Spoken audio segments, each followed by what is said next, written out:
Tennessee Republican Congressman Tim Burchett or Tim Boucher, I don't know how you, and I don't care. This is the guy who Kevin McCarthy alienated because Kevin, I love telling this story. If you listen to the show, Kevin, I'm going to tell it again because it just makes me so happy. When they were voting to vacate the chair, Kevin McCarthy called Tim Burchett, Boucher, whatever, and he said, I need your support. And Tim Burchett said, I'm praying on it. And Kevin McCarthy, much to his credit, started laughing hysterically. You're praying on it? And then said something about people who prey on things. And Burchett announced the next day, I couldn't vote for a man who mocked my religion. Kevin McCarthy hates this guy. He kidney punched Tim Boucher. Remember, this is the douchebag that Kevin McCarthy kidney punched late last year. Probably the only good thing Kevin McCarthy has done in his 20 years in politics was kidney punching Tim Boucher. Boucher is one of the, or Burchett is one of the 8 Republicans who voted for McCarthy to vacate the chair, and Kevin McCarthy hates him.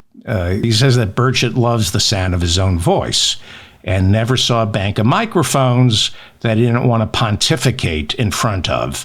You know, it's this sugary Southern drawl, and it just sounds so benign. You know, we're just going to make it impossible for black people to vote. That's all we're trying to do here. We're just trying to separate the races here. It just sounds so sweet. Well, during the holiday break, Burchett has been talking a lot. In a podcast interview, Burchett said a lot of his colleagues, Republican colleagues, have been compromised by Russian agents feeding them drugs and prostitutes. This is what he said. He said what a lot of us have been saying about the Republican caucus since Trump became president. This show, I've been nonstop on how Putin has compromised on members of the Republican Party, and he gets them to vote accordingly. I've been saying this since 2016. Well, McCarthy is right about this guy. He's got logorrhea, that's diarrhea of the mouth. He said, and I'm going to just read this word for word, because this validates everything we've been saying, okay? He says, let me find, how do I go full screen here? Full screen. This is his, he says, you know, the old honeypot. The Russians do that, and I'm sure members of Congress have been caught up. Why in the world would good conservatives vote for crazy stuff like what we've been saying? Here's how it works. Well, why in the world would good conservatives vote for crazy stuff? Because there's no such thing as a good conservative, you douchebag. Okay, he's going to tell us how it works. You're visiting, you're out of the country or out of town, or you're in a motel or at a bar in D.C., and whatever you're into, women, men, whatever, comes up and they're very attractive and they're laughing at your jokes and you're buying them drinks. Next thing you know, you're in a motel room with them naked, and next thing you know, you're about to make a key vote, and what happens? Some well-dressed person comes up, whispers in your ear, hey man, there's tapes out on you. Were you in a motel room on whatever with whoever?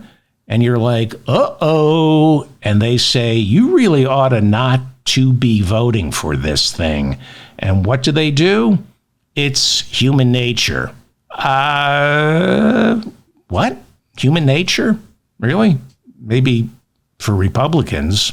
He goes on, no man or no woman is an island, and they know what to do, and they know what to get at. He's talking about the Russians. If it's women, drugs, booze, it will find you in D.C. and in most elected offices. And that's what people in power and influence do. Wow. Well, that explains it all. I can't believe he said it, and I can't believe he's still walking the face of this earth. That you're not supposed to say that. That is loose lips. That is logorrhea, diarrhea of the mouth. I can't believe it's not being reported everywhere. I mean, it should be an addendum to the Mueller report. It sure explains a lot. You have a lot of members of the Republican caucus refusing to vote for the Ukraine supplemental. We've seen it. 1 minute, they're saying we can't allow Putin to march through Europe. The next minute, they're saying, we need to know what Zelensky's plan is. We just can't give Ukraine a blank check. And why did I have to sleep with that male prostitute? I'm a happily married church elder.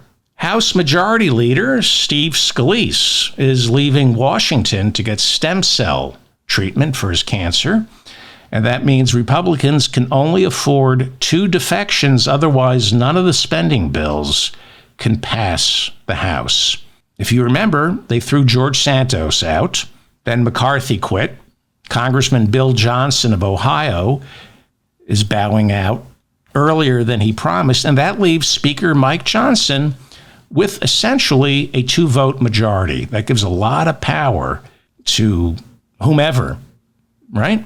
Which is why Forbes over the weekend says that the betting markets, yes, people bet on these things, the betting markets now say there's a 3-to-1 chance the government will shut down on January 19th when the first part of the continuing resolution expires. Remember, they laddered it?